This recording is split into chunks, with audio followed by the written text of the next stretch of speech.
हिंदी व्याकरण की इस सीरीज के अंतर्गत हमने जब शब्द विचार के अंतर्गत दो बातें पढ़ी थी, एक है विकारी और दूसरा अविकारी,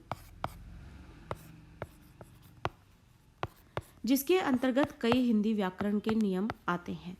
जिसमें ये पार्ट तो हमने कर लिया कि विकार के अंतर्गत कौन से आते हैं। पिछले भाग में आप पिछली वीडियोस देखेंगे तो आपको सीरीज में आप देखिए, आपको चीज़ें ज़्यादा अच्छे से समझ में आएंगी। अब जो बारी आती है वो है अविकारी की। इसके अंतर्गत कौन से व्याकरणिक नियम आते हैं हिंदी के, वो हम यहाँ पर अब देखेंगे। तो ये ग्रुप जो है, हमने विकार के अंतर्गत कौन से हिंदी के व्याकरणिक नियम आते हैं, जिसमें हमने पढ़ा संज्ञा, सर्वनाम, विशेषण,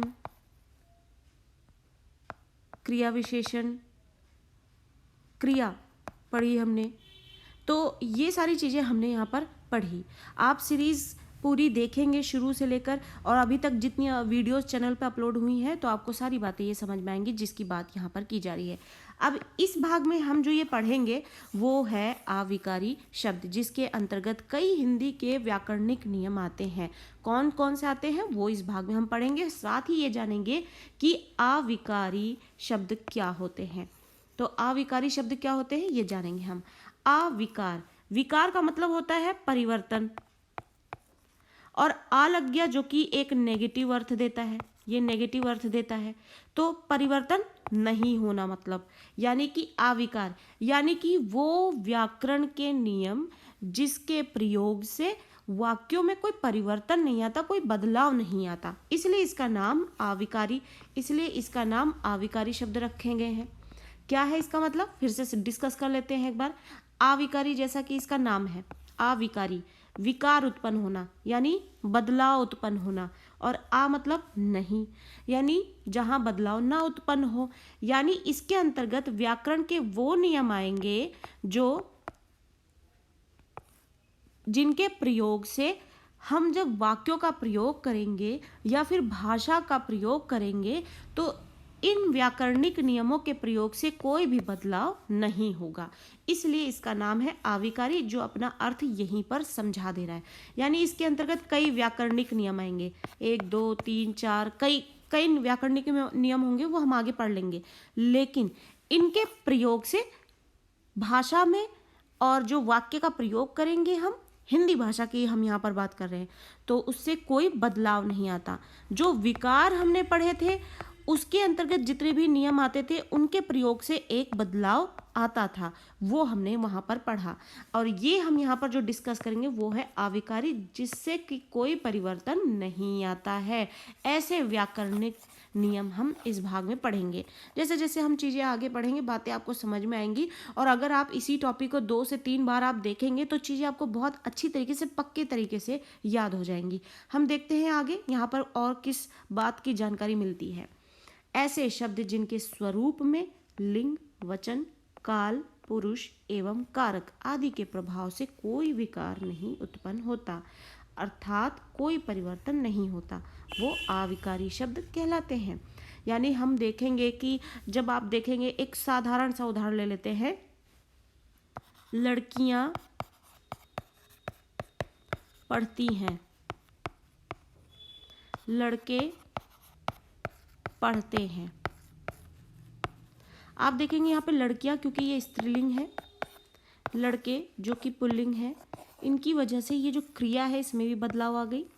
और जब मैं बोल दूंगी लड़कियां पढ़ती हैं, तो यहाँ पर आप देखेंगे कि इसमें भी परिवर्तन आ गया, है से है हो गया, ये भी बहुवचन होगा। लड़के पढ़ते हैं, क्योंकि ये बहुवचन है तो यहाँ पर सहायक क्रिया भी बहुवचन हो गई। तो बहुत सारी चीज़ें मैटर करती हैं जिससे पूरा सेंटेंस तैयार होता है। तो अब आप देखेंगे, अगर मैं बोलूँ लड़की पढ़ती है, तब लड़की जो स्त्रीलिंग होने की वजह से इसका जो क्रिया है वो भी स्त्रीलिंग में हो जाएगा, और ये एक वचन है इस वजह से ये एक वचन में ही रहेगा। तो ये सारी चीज़ें हैं। आप यहाँ पर एक आधारिक बातें जो है, बेसिक बातें जो हैं वो समझे, जिससे आपको चीज़ें समझ में आएंगी।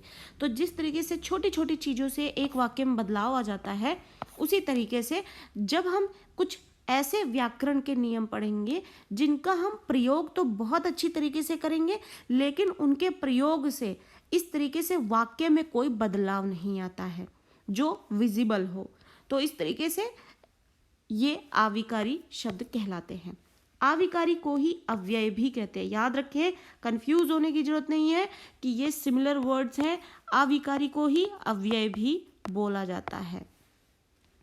अव्यय का शाब्दिक अर्थ होता है आ यानी नहीं, व्यय यानी खर्च या परिवर्तन, यानी सेम वही अर्थ देगा जहां पर खर्च नहीं होता या परिवर्तन नहीं होता, इसलिए वो अव्यय है।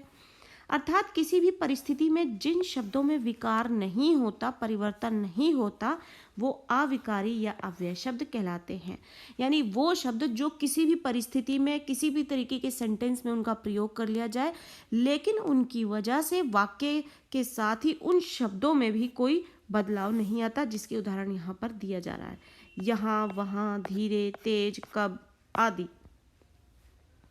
ये वो शब्द हैं कि किसी भी तरीके का हम सेंटेंस बना रहे हो, इसकी वजह से इनमें कोई परिवर्तन नहीं आएगा, ये एज इट इज प्रयोग होंगे। वो हम आगे चलेंगे जब विषय को और भी बेहतरीन तरीके से पढ़ने की और समझने की कोशिश करेंगे तो चीज़ें हमें और अच्छे से समझ में आएंगी। तो अभी तक हमने पढ़ा कि अव्यय और अविकारी क्या है। अव्यय और अविकारी जो अपने शब्द से ही अपना अर्थ देते हैं। अविकारी, इसका अर्थ होता है नहीं। विकार का मतलब होता है परिवर्तन, यानी जहां परिवर्तन ना हो, जिन व्याकरणिक नियमों की वजह से परिवर्तन ना देखने को मिले, वो अविकारी हैं।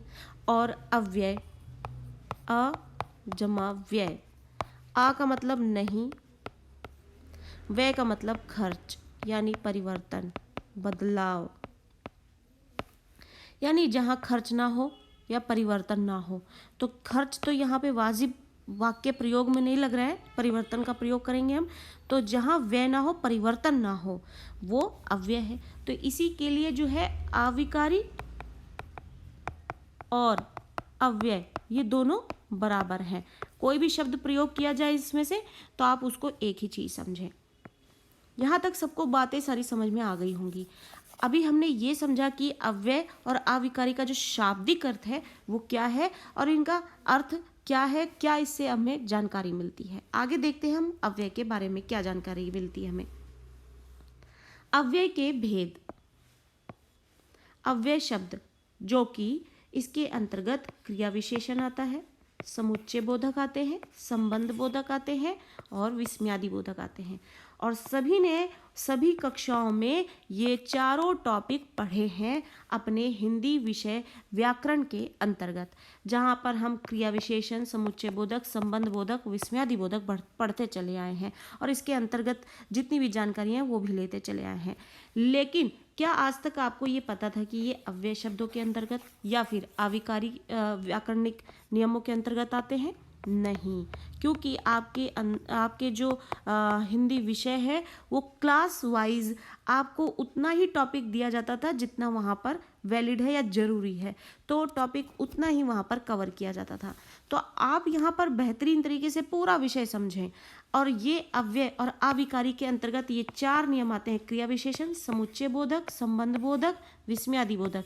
ये चार ऐसे नियम हैं जिनके प्रयोग से अगर हम किसी सेंटेंस को बनाते हैं तो वहाँ पर कोई परिवर्तन नहीं होता है। इसकी वजह से ये क्या है, एक एक करके हम इनके बारे में सब पढ़ेंगे। अब आप देखेंगे यहाँ पर क्रिया विशेषण जो है कितने प्रकार के होते हुए बताया गया है। कालवाचक, स्थानवाचक, रीतिवाचक, परिमाणवाचक, चार प्रकार हैं। किसके? क्रिया विशेषण के। ये क्रिया विशेषण के चार प्रकार हैं। समुच्चय बोधक के दो प्रकार हैं, समानाधिकरण और व्यधिकरण। संबंध बोधक के यहाँ पर कोई भाग नहीं है और ना ही विस्मयादि बोधक की। तो आगे हम इन चीज़ों को एक एक करके अब पढ़ने वाले हैं कि ये सब क्या जानकारी हमें हिंदी व्याकरण के अंतर्गत देते हैं या फिर इस व्याकरणिक नियम को सीखकर हम क्या लाभ पाते हैं या इनका क्या प्रयोग है हिंदी व्याकरण के अंतर्गत जब हम हिंदी भाषा का प्रयोग करते हैं।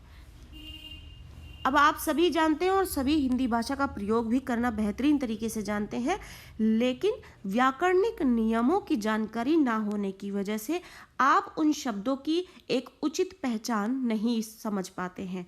जब आप इनको पढ़ेंगे तो आपको चीज़ें समझ में आएंगी कि आप तो अपने डेली लाइफ में इनका यूज़ बराबर करते रहते हैं, लेकिन आपको अभी तक ये नहीं पता था कि हम इन व्याकरणिक नियमों को जाने अनजाने प्रयोग करते चले आ रहे हैं। हमने पढ़ा अव्यय शब्दों को, जिसमें 4 नियम है। एक एक करके अब इनके बारे में हम जानेंगे, और हम सबसे पहले लेंगे यहाँ पर क्रिया विशेषण। तो क्रिया विशेषण के बारे में आज हम यहाँ पर पढ़ेंगे। क्रिया विशेषण 2 बातें हैं। हमने क्रिया भी पढ़ी है और विशेषण भी पढ़ा है। अब आप यहाँ पर दोनों को एक साथ देख रहे हैं। ये कौन सा टॉपिक है जो दोनों एक साथ बनकर आ गए? हमने क्रिया को भी पिछले भाग में, जो कि विकारी के अंतर्गत आते हैं, और विशेषण को भी विकारी के अंतर्गत पढ़ा है। क्रिया जो कि हमारे किसी भी काम करने की प्रक्रिया को बताता है। विशेषण जो कि किसी भी चीज की, किसी भी वस्तु की, स्थान की, व्यक्ति की विशेषता बताता है। और वो जो शब्द है वो ही विशेषण होते हैं जो विशेषता बताने का काम करते हैं, और क्रिया जो है किसी भी काम करने को बताता है। अब यहाँ पर ये दोनों चीजें जुड़ गई। ये दोनों चीजें जुड़कर एक व्याकरणिक नियम बना रही हैं। इसका मतलब क्या हुआ? आप इसका जो शाब्दिक अर्थ है वही हमें सारी चीजें बता देगा। क्रिया विशेषण यानी कि वो विशेषण शब्द जो क्रिया की विशेषता बताते हैं। वो विशेषण शब्द जो क्रिया की विशेषता बताते हैं। विशेषण शब्द जो क्रिया की विशेषता बताते हैं। ऐसे अव्यय शब्द जो क्रिया की विशेषता बतलाते हैं। अब आपको यहाँ पर ये जो परिभाषाएं होते हैं वो रटने की जरूरत नहीं है। हमने पढ़ा अव्यय और अविकारी एक ही बात है। तो ऐसे अव्यय शब्द जो क्रिया की विशेषता को बतलाते हैं उन्हें क्रिया विशेषण कहते हैं। कैसे? इसके जो शब्द हैं वो दिए गए हैं जो इसमें शामिल होते हैं, यहाँ, वहाँ, जल्दी, बहुत आदि। अब जब इनका वाक्य में हम प्रयोग करेंगे तो आपको चीज़ें अच्छे से समझ में आएंगी। क्रिया विशेषण के मुख्यतः 4 भेद होते हैं, वो तो ठीक है, लेकिन पहले आप इसका यूज देखिए। मैं यहाँ हूँ।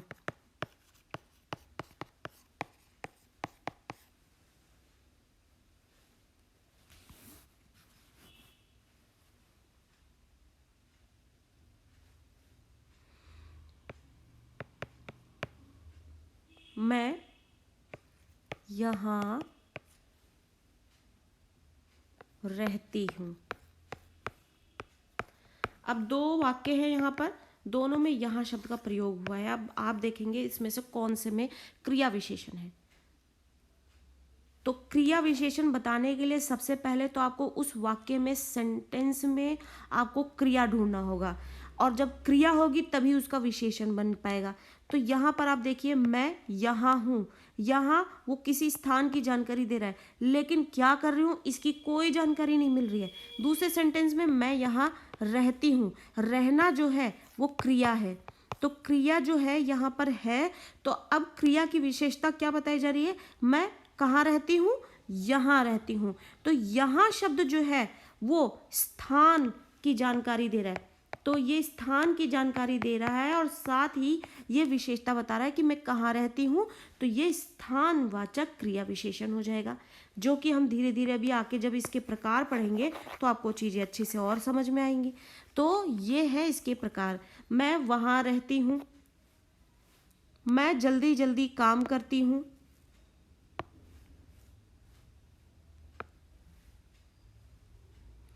मैं जल्दी जल्दी काम करती हूँ। मैं बहुत काम करती हूँ। तो काम कर रही हूँ, लेकिन बहुत काम कर रही हूँ, और जल्दी जल्दी काम करूँ, ये उसकी विशेषता हो जाएंगे। तो ये विशेषता हो जाएंगे तो वो क्रिया विशेषण हो जाएगा, क्योंकि वो जो क्रिया है, जो काम किया जा रहा है, जो मैंने काम किया, उसकी विशेषता बता रहा है कि मैं किस तरीके से काम कर रही हूँ। तो इस वजह से वो क्रिया विशेषण हो जाएगा। तो इस तरीके से आप क्रिया विशेषण को यहाँ पर शायद धीरे धीरे समझने की एक जो कोशिश कर रहे हैं वो आपको बेहतरीन तरीके से समझा रहा होगा कि क्रिया विशेषण क्या है यहाँ पर।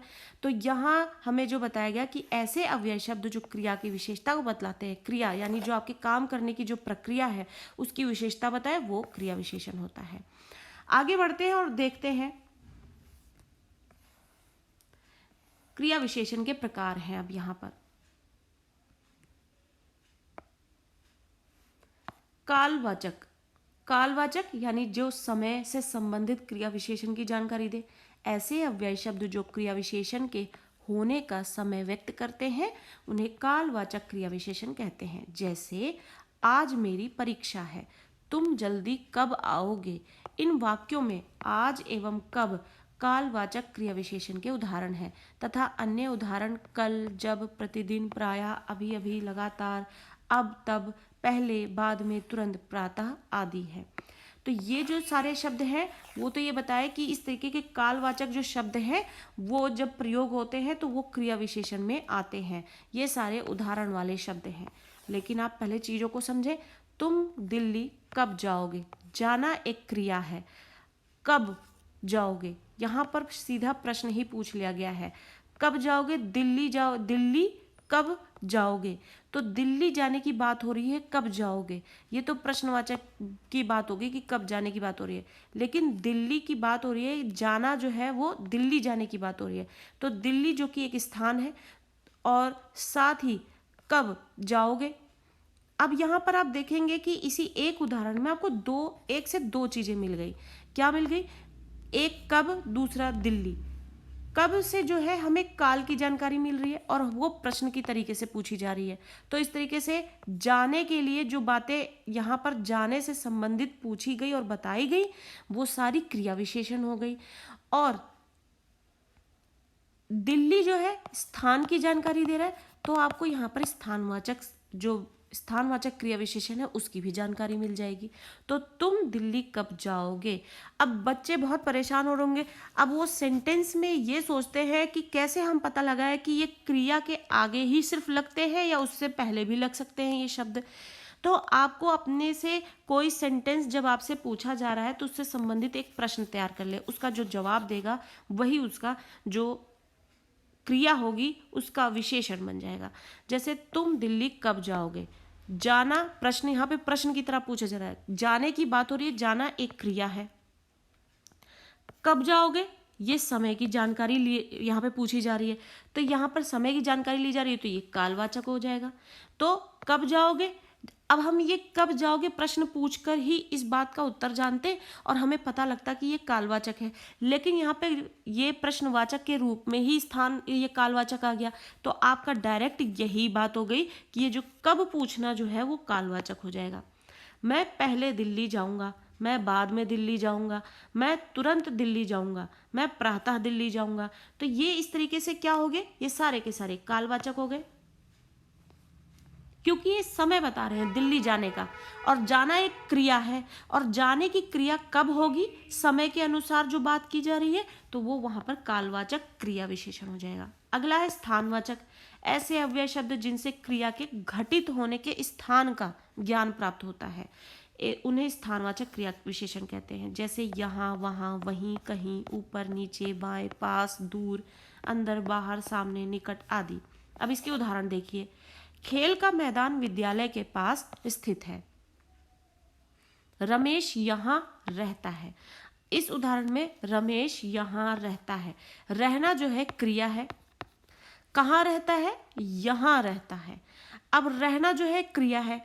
अब आपने अपने से प्रश्न पूछा कि कहाँ रहता है, तो कहाँ शब्द जो है वो स्थान की जानकारी देगा। वो प्रश्न जो शब्द है कहाँ शब्द वो स्थान की जानकारी दे रहा है, यानी यहाँ। या फिर यहाँ की जगह दिल्ली या फिर आगरा या फिर कहीं किसी भी जगह का नाम बता दे तो वो भी स्थान ही है। तो यहाँ पर क्या हो जाएगा, स्थान की जानकारी दी जा रही है हमें, यानी जगह की जानकारी दी जा रही है। तो इस वजह से यहाँ पे क्या हो जाएगा, स्थानवाचक क्रिया विशेषण हो जाएगा। क्रिया विशेषण जो कि क्रिया की विशेषता बता रहा है, यानी हम जो काम कर रहे हैं वो कब कर रहे हैं, कहाँ कर रहे हैं। तो वो काल, जब हम कब, क्यों, कैसे, समय की जानकारी दे दे तो वो क्रिया विशेषण हो गया। स्थान की जानकारी दे दे तो स्थानवाचक हो जाएगा। आगे बढ़ेंगे, अगले प्रकार देखेंगे। तो आपको बार बार यही बताने की कोशिश की जा रही है कि आप कोई भी काम करते हो उस काम करने के तरीके की जो जानकारी दे शब्द वो आपके क्रिया विशेषण हो जाएंगे। अगला जो प्रकार है वो है रीतिवाचक। ऐसे अव्यय शब्द जो क्रिया की विधि या रीति को व्यक्त करे, यानी प्रक्रिया को, तरीके को, रीतिवाचक क्रिया विशेषण कहलाते हैं। इनसे क्रिया के निश्चय, अनिश्चय, स्वीकार, कारण, निषेध आदि अर्थ जो है वो प्रकट होते हैं। जैसे तुम बहुत धीरे धीरे चलते हो, जरा तेज कदम चलाओ, झटपट पहुंचना है। इसमें जो धीरे धीरे है, झटपट है, तेज है, ये रीतिवाचक क्रिया विशेषण है। यानी आपकी प्रक्रिया कैसी है, रीति जो है आपकी प्रक्रिया की जानकारी देगा, तरीके को। रीति का मतलब तरीका। अब आप चलते हैं, आप धीरे धीरे चलते हैं, ये आपका तरीका है। तो आप धीरे धीरे काम करते हैं, आप कैसा काम कर रहे हैं, धीरे धीरे। अब काम करना जो है यहाँ पर क्रिया हो जाएगी, और कैसे काम कर रहे हो, धीरे धीरे कर रहे हो, तो ये आपकी प्रक्रिया हो गई, आपके काम करने की तरीके हो गए। तो ये आपके रीतिवाचक क्रिया विशेषण की जानकारी देता है। तो जरा तेज कदम चलाओ, कैसे कदम चलाओ, तेज। तो ये आपकी प्रक्रिया इस तरीके की है। झटपट पहुंचना है, इसमें धीरे धीरे। आगे यह इधर उदाहरण है, तुम बहुत धीरे धीरे चलते हो, चलना क्रिया है, कैसे चल रहे हो, धीरे धीरे चल रहे हो। तो ये आपकी रीतिवाचक क्रिया विशेषण हो गई, क्योंकि ये आपकी प्रक्रिया को बता रहा है कि आप चलते तो हैं लेकिन कैसे चलते हैं, धीरे या तेज या आराम से। तो ये प्रक्रिया की जानकारी दे रहा है। तो इस तरीके से यहाँ पर जो क्रिया विशेषण का जो तीसरा प्रकार है उसकी जानकारी देता हुआ दिख रहा है। अगला है परिमाणवाचक। परिमाणवाचक, जैसा कि परिमाण का क्या अर्थ है पहले वो जानना बहुत जरूरी है कि एक होता है परिमाण और एक होता है परिणाम। दोनों में बहुत फर्क है, ये अलग है और ये परिणाम जो होते हैं वो रिजल्ट होते हैं, और परिमाण जो है वो तौल माप से रिलेटेड शब्द है। तो इसका फर्क जो है वो आप ध्यान रखें, परिमाण और परिणाम का। तो ये दोनों में फर्क है। अब जो क्रिया विशेषण का चौथा प्रकार है वो हम पढ़ेंगे कि ये क्या बताता है। परिमाणवाचक, ऐसे अव्यय शब्द जो क्रिया की अधिकता, न्यूनता आदि परिमाण का बोध कराते हों, यानी कि नापतोल का। अब कोई चीज ज्यादा है, कम है, ये नापतोल तो हुआ, तो इसलिए परिमाणवाचक, उन्हें परिमाणवाचक क्रिया विशेषण कहते हैं। थोड़ा थोड़ा, जितना, उतना, अधिक, कम, कुछ। आप अपनी डेली लाइफ में ये सारे शब्द कितनी बार यूज करते हैं, लेकिन आपको व्याकरणिक नियमों की जानकारी ना होने की वजह से आपको नहीं पता कि ये परिमाणवाचक क्रिया विशेषण के अंतर्गत आते हैं। कैसे, अभी हम इनको उदाहरण से समझते हैं। वह उतना ही भार उठा पाएगा, उठा पाएगा क्रिया है। कितना भार उठा पाएगा, उतना ही। उतना अंडरस्टैंडेबल है, जितने की बात हो रही है वो सामने वाला समझ रहा है, तो लेकिन अनकाउंटेबल है, उसकी एग्जैक्ट जानकारी नहीं मिल रही है, अनिश्चय है ये। लेकिन ये किसी नापतोल की जानकारी तो दे रहा है कि वह उतना ही भार उठा पाएगा। तो उतना जो शब्द है वो यहाँ पर क्या हो जाएगा, परिमाणवाचक क्रिया विशेषण हो जाएगा, क्योंकि ये उठा पाने की क्रिया की विशेषता बता रहा है कि कितना भार वो उठा पाएगा, उतना ही उठा पाएगा। या फिर आप बोल दीजिए कि वो थोड़ा ही भार उठा पाएगा, तो भी इसका जो है उठा पाने की जो क्रिया है वो इसकी जानकारी देगा कि वो थोड़ी ही मात्रा को उठा पाएगा, तो वो परिमाणवाचक क्रिया विशेषण हो जाएगा। जितना चाहो ले लो, लेना एक क्रिया है। अब जो लेने की क्रिया है वो कितने, यहाँ पे लेने की बात हो रही है, जितना भी, मतलब अनकाउंटेबल चीज़ों की बात हो रही है, और ये निश्चित नहीं है, अनिश्चित है। तो जितना जो है ये इसकी विशेषता बता रहा है लेने की प्रक्रिया को, कि वो कितना ले सकता है, जितना भी। तो जितना चाहो ले लो, तो यहाँ पर जो जितना शब्द है वो क्रिया विशेषण हो जाएगा। नदी में पानी अधिक बह रहा है, बहना एक क्रिया है। कितना बह रहा है पानी, अधिक बह रहा है। तो बहना शब्द है जो कि क्रिया है, वो उसकी विशेषता बता रहा है अधिक शब्द, तो ये हो जाएगा क्रिया विशेषण। तो आपको यहाँ पर ये बात समझनी पड़ेगी कि जो हम काम कर रहे हैं उस काम करने के जो भी तरीके पता चल रहे हैं, अगर हमें समय के अनुसार पता चल रहे हैं तो वो कालवाचक हो जाएगा। फिर से दोहरा देते हैं इस बात को, आप जो भी काम कर रहे हैं उस काम करने के तरीकों की जो जानकारी हमें जिस तरीके से मिलती है वो क्रिया विशेषण है। अगर हमें समय के अनुसार मिलती है तो वो कालवाचक क्रिया विशेषण है। अगर हमें जगह के हिसाब से पता लगती है तो वो स्थानवाचक क्रिया विशेषण है। अगर रीति यानी कि प्रक्रिया के अनुसार या फिर आपके तरीकों के अनुसार से पता लगता है तो वो रीतिवाचक क्रिया विशेषण है। यदि अगर वो नाप तौल के हिसाब से पता लगती है तो वो परिमाणवाचक क्रिया विशेषण है। अब आप डेली लाइफ में कितनी बार बोलते होंगे कि ये जैसे घर में ही है, आपकी मम्मी बहुत तेज काम करती हैं और आप उनके मुकाबले में बहुत धीरे धीरे काम करते हैं। तो आप यहाँ पर अगर ध्यान लगाएं, इस चीज़ को उसी वक्त नोटिस कर लें, तो आप ध्यान लगाएंगे कि मम्मी के काम करने के जो तरीके हैं वो तेज है और आपके काम करने के जो तरीके हैं वो धीरे हैं। तो वो रीतिवाचक प्रक्रिया में आ जाएगा, क्योंकि वो उस प्रक्रिया में आ जाता है जहाँ पर आप काम धीरे तेज की जानकारी मिल रही है आपको। तो वहाँ पर आपका काम करना क्रिया है और किस तरीके से कर रहे हो, धीरे या तेज, वो उस क्रिया की विशेषता बता रहा है, तो वो क्रिया विशेषण हो गया। आप डेली मैं 2 लीटर दूध लेकर आया हूँ या 2 किलो सब्जी लेकर आया हूँ। आना क्रिया है, लेकर आना क्रिया है। क्या लेकर आ रहे हो? सब्जी लेकर आ रहे हो। कितना किलो लेके आ रहे हो? 1 किलो, 2 किलो, या फिर अपना नाप, जो भी आप नाप तौल बता रहे हैं, तो वहां पर परिमाणवाचक हो जाएगा, क्योंकि आप नाप तौल बता रहे हैं। आप जो काम किया, आपने उस चीज को काम जो किया, आप उसकी नाप तौल की जानकारी दे रहे हैं। साथ ही स्थानवाचक, आप डेली स्कूल जा रहे हैं, कॉलेज जा रहे हैं। आज मैं अपने एग्जाम देने कॉलेज जा रहा हूँ। कॉलेज जाना एक क्रिया है, और कॉलेज जा रहे हो तो वो स्थानवाचक क्रिया विशेषण हो जाएगा। कालवाचक, कल मेरे एग्जाम है, कल मैं एग्जाम देने जा रहा हूँ। कल मैं हैदराबाद एग्जाम देने जा रहा हूँ। मैं एग्जाम देने जाना क्रिया है। कहाँ जा रहे हो आप? कल हैदराबाद तो जा रहे हो, वो स्थानवाचक जानकारी हो जाएगी। लेकिन कब जा रहे हो? कल जा रहा हूं, तो वो कालवाचक जानकारी हो जाएगी। तो ये सारे आपके काम करने की विशेषताओं की जानकारी देते हैं, इस वजह से ये क्रिया विशेषण है और इसके 4 प्रकार हैं। होप आपको ये चीज़ समझ में आएगी कि आज गई होगी कि क्रिया विशेषण क्या है।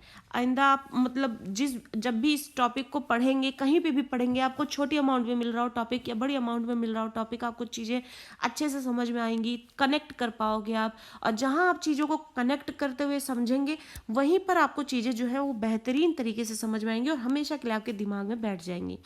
तो क्रिया विशेषण जो कि अविकारी यानी अव्यय शब्दों के अंतर्गत आते हैं, हमारे पहला टॉपिक, जहां हमने आज क्रिया विशेषण की जानकारी ली। अगर आपको वीडियो अच्छा